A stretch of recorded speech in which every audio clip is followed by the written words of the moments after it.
નમસ્કાર, રાધે રાધે, હર હર મહાદેવ, શસ્ત્રી અકાલ, ઓમ મની પદ્મે નમઃ. હવે લગ્ન જીવન લગ્ન કરવાનો ઉદ્દેશ છે. લગ્ન કરવાનો ઉદ્દેશ છે શું છે? લગ્ન કરવાનો ઉદ્દેશ છે માત્ર અને માત્ર સંતાન પ્રાપ્તિ કરવાનો છે. એવું જીવન જીવવાનો રસ્તો પુસ્તકમાં લખેલું છે. પણ એ વાત તદ્દન ખોટી તો ન કહી શકાય, પણ થોડાક અંશે ખોટી છે. મારું તો એવું માનવું છે કે લગ્ન માણસ શા માટે કરે? એક તો સંતાન પ્રાપ્તિ કરવા માટે, બીજું કે તમારા જીવનમાં તમે વિચારોની આપ-લે કરવા માટે એક હમસફરની જરૂર પડે.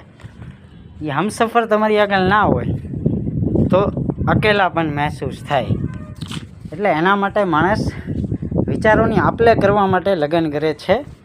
સંતાન પ્રાપ્તિ તો પછીની વાત છે. અત્યારે તો દત્તક લેવાની પ્રથા પણ આવી ગઈ છે. માણસો દત્તક લે છે, જેમ કે રવીના ટંડને દત્તક લીધેલા છે. ઘણા બધા સેલિબ્રિટીએ દત્તક લીધેલા પુત્રો છે.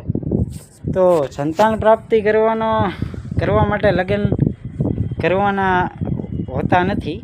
મારી દૃષ્ટિએ વિચારોની આપ-લે કરવા માટે અને એકબીજાનું માર્ગદર્શન, સમર્થન આપવા માટે લગ્ન કરવા જરૂરી છે. વાત સમજાય તો લાઈક કરો, કોમેન્ટ કરો, સબસ્ક્રાઈબ કરો. હર હર મહાદેવ, ઓમ નમઃ શિવાય.